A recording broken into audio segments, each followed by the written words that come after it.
6월 이재명 정부 출범과 함께 대통령 비서실 정무수석으로 임명된 우상호. 그는 단순한 정치인이 아니다.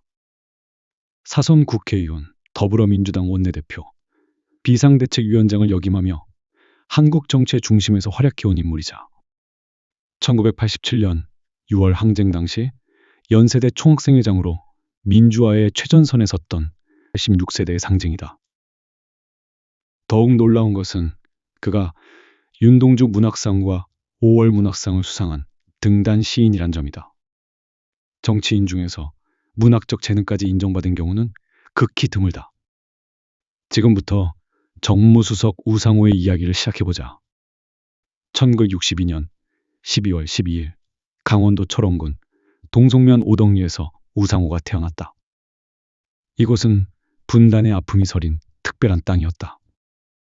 1945년 8월 15일 해방과 동시에 38선을 경계로 북한 지역에 속하였다가 한국전쟁 이후 1953년 7월 27일 정전협정이 체결되면서 강원도 철원군 동송면과 어운면이 수복되었다.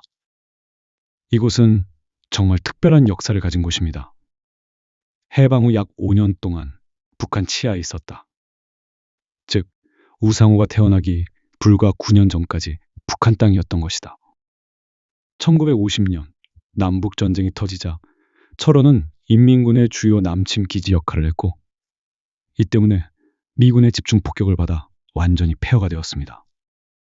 인천 상륙 작전 후 수복되었지만 중국군 개입으로 다시 공산군에게 점령되는 등 여러 차례 주인이 바뀌었다. 1951년 5월 최종적으로 대한민국이 되었지만 이 과정에서 주민 80%가 북으로 끌려가거나 산속에 숨어 지내야 했다. 국군과 인민군이 번갈아 들어오는 극한 상황에서 많은 사람들이 희생되었고, 낮에는 국군, 밤에는 인민군이 오는 아비규환이 계속되었다.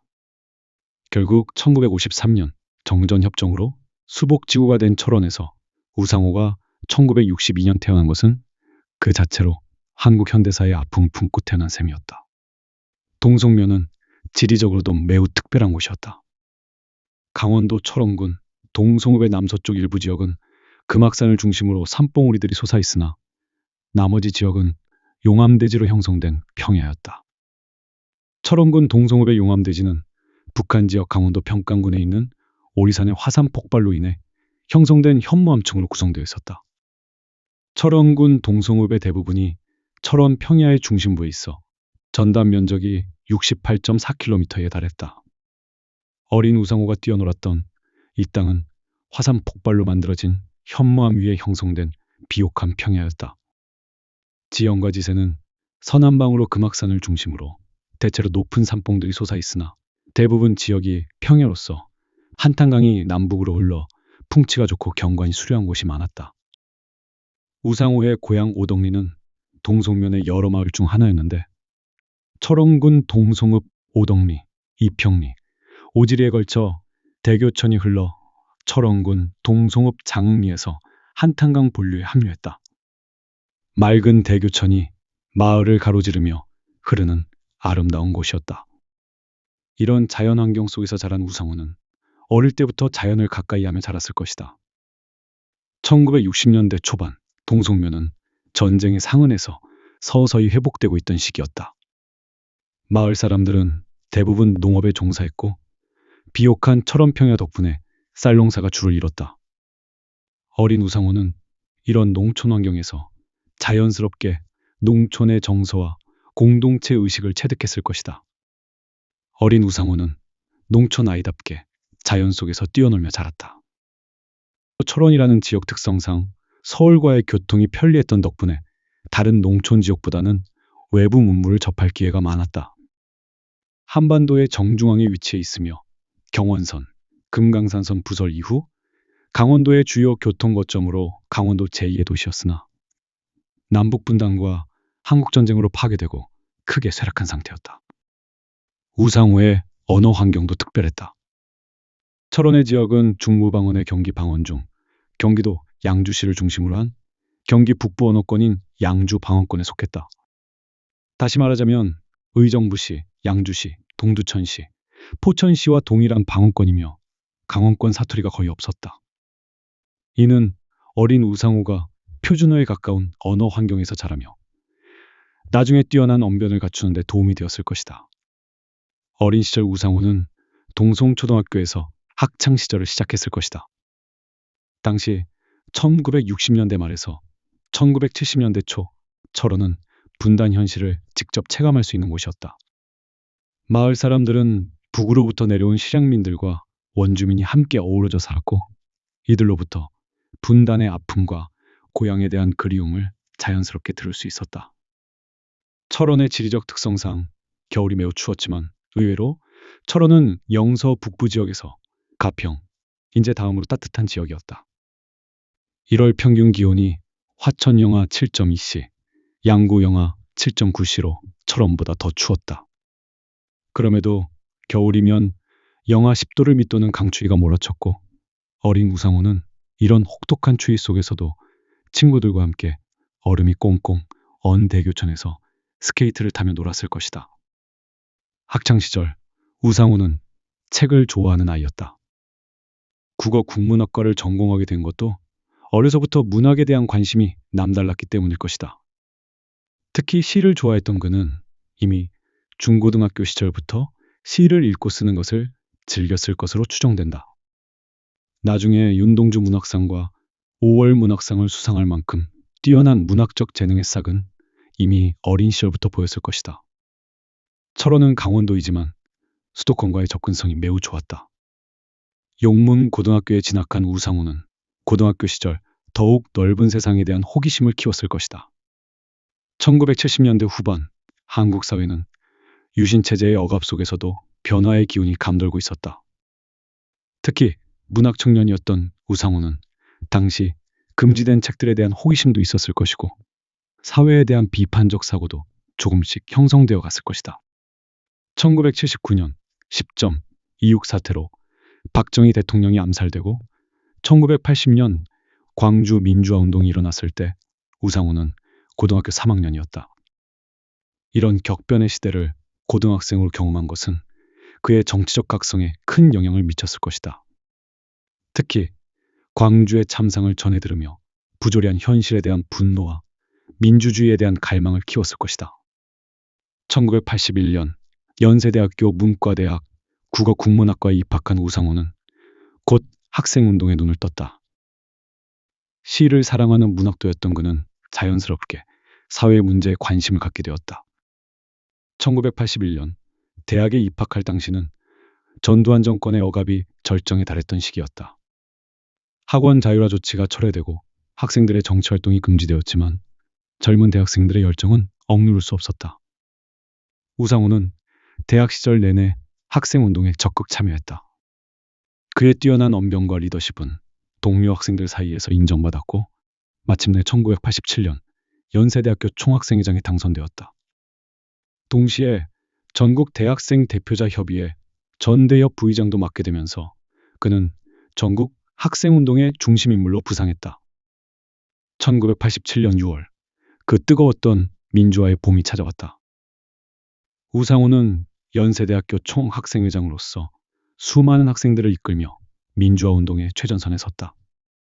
연세대 총학생회장과 전국 대학생 대표자 협의회 부의장을 맡으며 민주화 운동의 중심에 섰다. 그런데 6월 9일 연세대에서 비극적인 사건이 일어났다. 우상호의 후배인 이한열이 시위 도중 경찰이 쏜 최루탄에 맞아 쓰러진 것이다. 이한열은 머리에 치명상을 입고 의식불명 상태에 빠졌다. 우상호는 후배의 침상 앞에서 밤을 지새우며 기도했지만 이한열은 끝내 7월 5일 숨을 거두었다. 이한열의 죽음은 우상호에게 평생의 트라우마가 되었다. 후배의 죽음 앞에서 그는 무력감과 분노를 동시에 느꼈을 것이다. 하지만 이 비극적 사건이 오히려 그를 더욱 강하게 만들었다. 우상호는 이한열 열사의 민주국민장 집행위원장을 맡으며 그의 죽음을 헛되지 않게 만들려고 했었다. 서울시청 앞에서 열린 대규모 장례식을 통해 이한열의 죽음은 전 국민의 분노를 불러일으켰고 이는 6월 항쟁의 결정적 전환점이 되었다. 이때부터 이한열의 어머니 배은심 씨는 우상호를 친아들처럼 여기게 되었고, 우상호 역시 이한열 군의 가족이 싫어하는 일은 할 수 없다 고 말할 정도로 깊은 유대를 맺었다. 이 당시의 인연으로 배우 우연과 안내상과도 사적으로 친한 사이가 되었으며, 훗날 20대 총선 유세 때 두 사람이 우상호를 지원하기도 했다. 하지만 민주화 투쟁의 대가는 혹독했다. 우상호는 1987년 7월 말 미국 뉴욕 타임스지와 가진 인터뷰에서 대한민국 정부를 나치 정부와 비교하는 등 국가를 모독하는 발언을 했다는 이유로 국가모독 혐의를 받았다. 당시로서는 매우 용감한 발언이었지만 전두환 정권은 이를 가만히 두지 않았다. 1987년 8월 25일 서울지방검찰청 공안부는 연세대학교 총학생회장 우상호를 구속했고, 1987년 9월 22일 국내 국가모독, 집회 및 시위에 관한 법률 위반 혐의로 구속 기소했다. 구속 생활은 젊은 우상호에게 시련이었지만 동시에 성찰의 시간이기도 했다. 감방에서 그는 더 많은 책을 읽으며 사회에 대한 안목을 넓혔다. 1987년 12월 30일 징역 1년 6월에 집행유예 2년을 선고받았으며 1988년 2월 27일 특별 사면되었다. 다행히 일찍 석방되었지만 그해 다시 1988년 3월 19일 서소문공원에서 민주세력 대동단결 범국민대회를 주최한 뒤 석유 호텔로 300여 명과 함께 몰려가 구호를 외치는 등 각종 집회를 주도했다가 1988년 7월 25일 서울형사지방법원에서 집회 및 시위에 관한 법률 위반으로 징역 1년 6월 집행유예 2년을 선고받는 등 고단한 투쟁의 연속이었다. 1989년 연세대를 졸업한 후 우상호의 삶은 한동안 표류했다. 민주화 이후의 허탈감과 현실적인 고민 속에서 그는 진로를 찾아 헤맸다. 대학에서는 학생운동의 영웅이었지만 사회에 나와서는 그저 전과자일 뿐이었다. 취업문도 좁았고 앞으로 무엇을 하며 살아야 할지 막막했다. 많은 386세대들이 겪었던 공통된 고민이었지만 우상호에게는 더욱 절실한 문제였다. 그런 우상호에게 특별한 인연이 찾아왔다. 연극배우 우현, 안내상과의 만남이었다. 1991년 우상호는 연세대 야외극장에서 결혼식을 올렸는데, 이는 연세대 야외극장에서 결혼한 유일한 사람이라는 기록을 남겼다. 현재는 동문회관이 지어져서 그곳에서 결혼식이 진행되지만 당시에는 야외극장이 유일한 장소였다. 결혼 후 우상호는 신혼집에서 이 두 연극배우와 약 2년간 함께 생활했다. 처음에는 몇 달 정도만 함께할 예정이었지만 당시 배고픈 연극배우들이 늘 그렇듯 이들도 한동안 더부살이를 하며 식구처럼 같이 살았다는 후문이다. 이 시기는 우상호에게 인생의 소중한 경험이었다. 예술가들과의 동거 생활을 통해 그는 삶에 대한 다른 관점을 배울 수 있었다. 우현과 안내상은 비록 가난했지만 자신들의 꿈을 포기하지 않고 연극이라는 예술을 추구하는 사람들이었다. 이들과의 생활을 통해 우상호는 예술가 정신과 인생의 여유를 배웠을 것이다. 다행히 당시 연극 외 부업으로 두 사람이 각각 돈을 벌기 위해 시작한 술집 자영업이 둘 다 잘 풀리면서 얹혀 산 지 1년 반이 넘어 2년이 되기 전에 둘 다 집을 충분히 구할 만큼 경제력을 갖춰서 독립하여 나갔다고 한다. 특히 우연의 술집은 거의 대박이 났다고 한다. 1990년대는 우상호에게 혼란의 시기였다. 민주화가 이루어졌지만 현실은 여전히 척박했다. 대학에서는 영웅이었지만 사회에서는 아무도 찾지 않는 존재가 되어버렸다. 많은 동지들이 절하거나 현실에 타협했지만 우상호는 꿋꿋이 자신의 길을 찾아갔다. 이 시기 우상호는 자신의 정체성을 찾기 위해 고민했다. 국어 국문학도였던 그는 시에 대한 관심을 계속 유지했고 무엇보다 문학에 대한 열정을 포기하지 않았다. 그는 꾸준히 시를 쓰며 등단을 준비했고 마침내 등단 시인이 되는 쾌거를 이뤘다. 이는 단순히 개인적 성취를 넘어서 정치인 중에서는 매우 드문 일이었다. 훗날 윤동주 문학상과 5월 문학상을 수상할 만큼 문학적 재능을 인정받게 된다. 이 시기 그는 다양한 일을 해보며 사회 경험을 쌓았다. 시민단체 활동도 하고 언론사에서 일하기도 했다. 2003년에는 지인인 이규동이 출판사인 두물머리 주식회사를 설립하는 과정에서 우상호의 지명도를 이용하고 싶다고 하였고, 이에 우상호는 이규동을 돕기 위하여 자신의 명의를 사용할 수 있도록 허락하였다.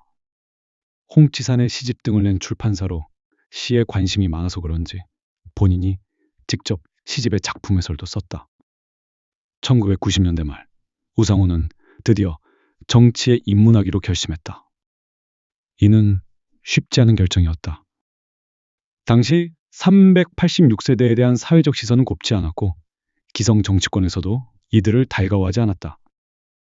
하지만 우상호는 자신이 대학 시절 꿈꿨던 민주사회를 만들기 위해서는 정치에 참여해야 한다고 생각했다. 2002년 새천년 민주당 대선 경선에서 우상호는 대세였던 이인재 대신 노무현을 지지하는 용기를 보였다. 이는 당시로서는 매우 이례적인 선택이었다. 대부분의 지역위원장들이 이인재를 지지하는 상황에서 우상호는 소신을 굽히지 않았다. 그는 노무현이야말로 진정한 개혁을 이룰 수 있는 인물이라고 믿었다.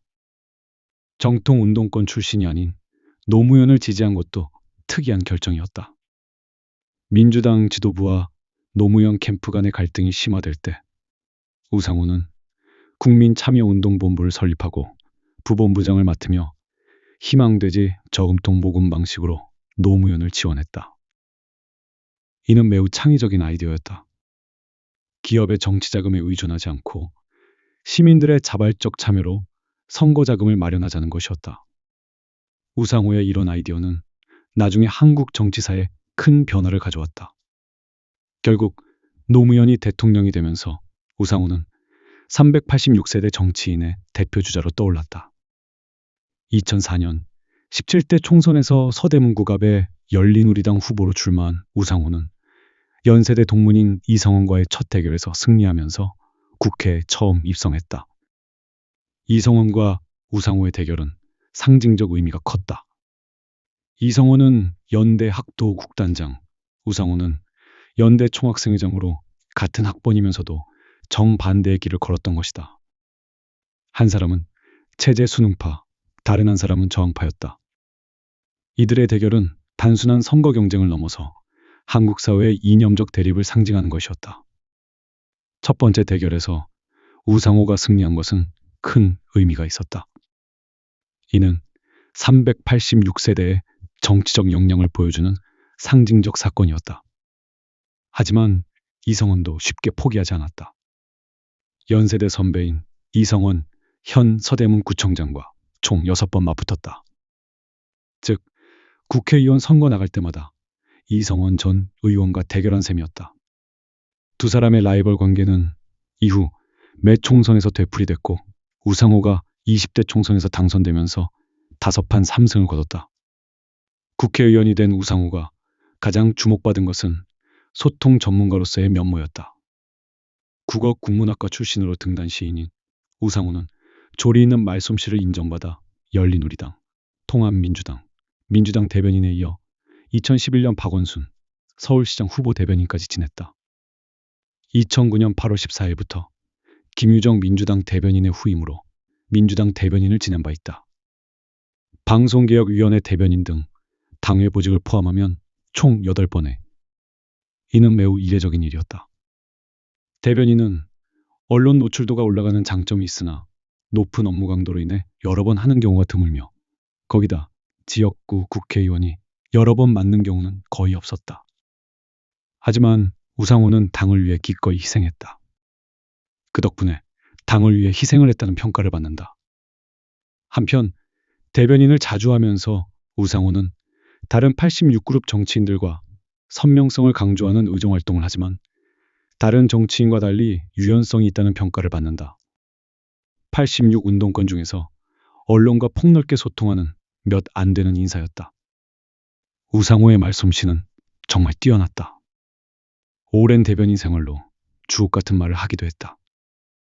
이현주는 경영 철새, 영도는 철새의 도래지가 아니다. 라며 이현주에게 묵직한 돌직구를 날린 적도 있다. 김문수, 대구에서 뼈 묻겠다더니 살만 올라왔나? 라며 김문수에게도 돌직구를 날린 적이 있다. 유인촌 장관의 임명 당시도 돌직구를 날린 적이 있다. 유인촌 문화체육관광부 장관, 청문회에서 청와대가 유인촌 장관은 전북 완주 출신이라고 발표했는데 유인촌 전 장관이 서류상 출생지는 전북이지만 나는 56년간 서울에 산 서울 사람이라고 해명하자 우상호는 그러면 일본 오사카에서 태어난 이 대통령은 일본 사람이냐? 라고 맞받아쳤다. 이런 기지와 순발력은 그를 정치권에서 독보적인 존재로 만들었다. 2016년 5월 4일 국회에서 열린 제20대 국회 더불어민주당 제1기 원내대표 경선에서 결선 투표 끝에 63표를 획득하여 우원식 의원을 7표 차이로 제치고 원내대표가 되었다. 이는 우상호의 정치 인생에서 가장 큰 성취 중 하나였다. 원내대표가 된다는 것은 당내에서 최고 수준의 정치적 역량을 인정받는다는 의미였다. 우상호가 원내대표를 맡은 시기는 한국 정치사에서 매우 중요한 순간이었다. 박근혜 최순실 게이트라는 전대미문의 국정농단 사태가 터졌고 우상호는 이 위기 상황에서 탄핵을 이끌어내는 중요한 역할을 했다. 특히 원내대표 시절에는 박근혜 전 대통령 탄핵 국면을 주도하며 보수 야당과의 협상 능력을 발휘, 탄핵안 가결을 이끌어내는 등 강력한 리더십을 보여줬다. 2016년 10월 31일 전국 해결을 위해 여야 교섭단체 새누리당, 더불어민주당, 국민의당의 원내대표들과 정세균 당시 국회의장이 회의를 열었으나 합의점을 찾지 못하고 정진석 당시 새누리당 원내대표가 퇴장해버리자 우상호는 저런 식으로 하니까 망하지 라고 한 말은 유명한 짤방이 되어 지금도 회자되고 있다. 이 짤방의 장면은 박근혜, 최순실 게이트가 터진 직후 전국 해결을 위한 회의에서 나온 것으로 이 영상을 보면 정진석 원내대표가 먼저 자리를 박찬 것으로 보이지만 실제로는 우상호 원내대표가 먼저 자리에서 일어났다. 이에 정진석도 바로 자리를 일어났지만 정세균 국회의장이 우상호의 퇴장을 손으로 막아서 우상호는 다시 자리로 돌아갔다. 이 짤방은 이후 더불어민주당이 집권을 한 뒤 야권이 스스로 자책골을 넣을 때마다 쓰는 짤방이 되었다. 2007년 대한민국 대통령 선거 후보 선출 과정에서는 손학규를 지지했기도 했다. 2017년에는 제19대 대통령 선거 더불어민주당 문재인 대통령 후보 중앙선거대책위원회 공동위원장을 맡기도 했다. 2020년 4월 15일 제21대 국회의원 선거에서 당선되어 사선 의원이 되었다. 그는 17대, 19대, 20대, 21대 국회의원을 역임하며 사선 중진으로서 오랜 기간 의정 경험을 쌓았다. 민주통합당 최고위원, 더불어민주당 원내대표, 비상대책위원장 등 당내 주요 요직을 두루 거치며 탁월한 정무 감각과 폭넓은 소통 능력을 인정받아왔다. 2022년 6월부터 2022년 8월까지는 더불어민주당 비상대책위원장을 역임했다. 이 시기는 윤석열 정부 출범 직후로 민주당이 야당으로 전환된 어려운 시기였지만 우상호는 안정적으로 당을 이끌어갔다. 정치 인생에서 우상호는 늘 합리적 중도파로 평가받았다. 86그룹 중에서도 선명성보다는 유연성을 추구했고 언론과 폭넓게 소통하는 몇 안 되는 인사였다. 2005년 공직선거 및 선거 부정 방지법 위반으로 기소되어 벌금 70만 원을 선고받은 것 외에는 큰 잡음 없이 정치 생활을 해왔다. 이는 17대 총선 선거운동 기간 이전인 2004년 2월 자신의 지역구인 서대문구 지역구민 친목회 다사랑회에 참석해 지지를 호소하고 2003년 7월 자신이 설립한 출판사인 두물머리 주식회사의 주식을 총선 후보 재산 등록에 누락한 혐의였다. 우상호에게는 재미있는 개인적 일화들이 많다. 국회 초반부터 안경을 썼지만 18대 총선부터 안경을 벗었다. 다만 의원실에서 업무 볼 때만은 안경을 착용한다고 한다. 동안인 외모에 가려져서 그렇지 2024년 기준 60이 넘는 할아버지다. 나이가 들면서 키가 줄어 174cm가 되었다. 2016년 진통을 겪은 추경 예산안 관련 투표가 정족수 미달로 부결될 뻔한 것을 두고 회의에 불참한 더불어민주당 26명의 국회의원 중 한 명으로 밝혀졌다. 다수의 의원들은 부득이한 사정 해외 출장 등으로 불참한 가운데 우상호는 5월에 입대한 둘째 아들의 첫 면회를 가는 길에 정족수 미달이라는 소식을 듣고 뒤늦게 국회로 돌아왔으나 표결에 참석할 수 없었다. 가족을 우선시하는 그의 인간적인 면모를 보여주는 일화였다. 또한 2022년 지난 8일 공개된 쿠팡 플레이 SNL 코리아 시즌2의 주기자가 간다. 코너에 출연해 2개의 보기 중 하나를 선택하는 밸런스 게임에 응하기도 했다.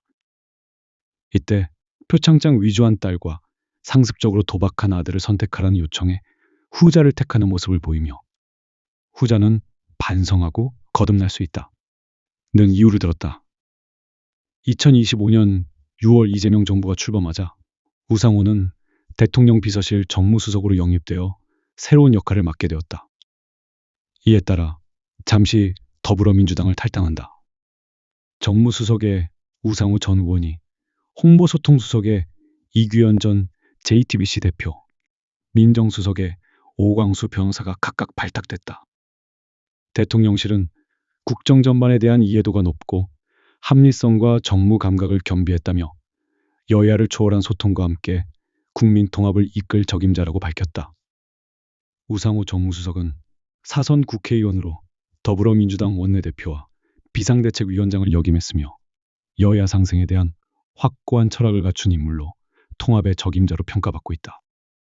오랜 의정 경험을 바탕으로 국정 전반에 대한 높은 이해와 합리성, 뛰어난 정무 감각을 겸비해 대통령실과 국회의 가교 역할을 훌륭히 해낼 것으로 기대된다.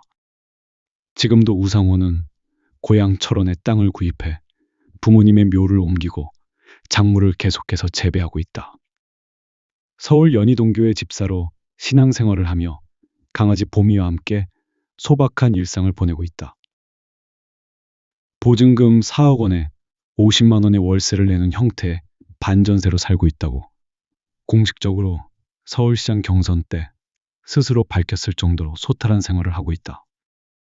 그는 제5회 국회를 빛낸 바른 언어상, 상임위 모범상, 위대한 한국인 대상, 최우수의 정활동 옥무대상, 민주당 국정감사, 우수의원 제19대, 국회 4년 연속, 국정감사, NGO 모니터단, 선정, 국정감사 우수의원, 바른과학기술사회 실현을 위한 국민연합 선정, 과학기술 베스트 의정활동상, 국정감사, NGO 모니터단, 선정 국정감사 우수의원, 제11회 대한민국을 빛낸 21세기 한국인상을 수상하는 등 꾸준한 의정활동을 인정받아왔다. 강원도의 작은 마을 동송면, 오덕리에서 시작된 한 소년의 꿈이 민주화운동을 거쳐 대한민국 정치의 중심에 서기까지. 우상호의 인생은 그 자체로 한국 현대사의 한 페이지를 장식하고 있다. 분단의 아픔이 서린 땅에서 태어나 민주화의 최전선에 섰고 이제는 국정의 중심에서 국민 통합을 위해 일하고 있는 그의 모습은 한국 사회의 발전과 성숙을 보여주는 상징적 존재를 알 수 있다. 사람이 행복한 사회를 꿈꾸는 시인 우상호는 정치 문화를 혁신하기 위해 노력하는 건강한 정치인으로서의 길을 걷고 있으며 앞으로도 국민 통합과 민주주의 발전을 위해 헌신할 것으로 기대된다.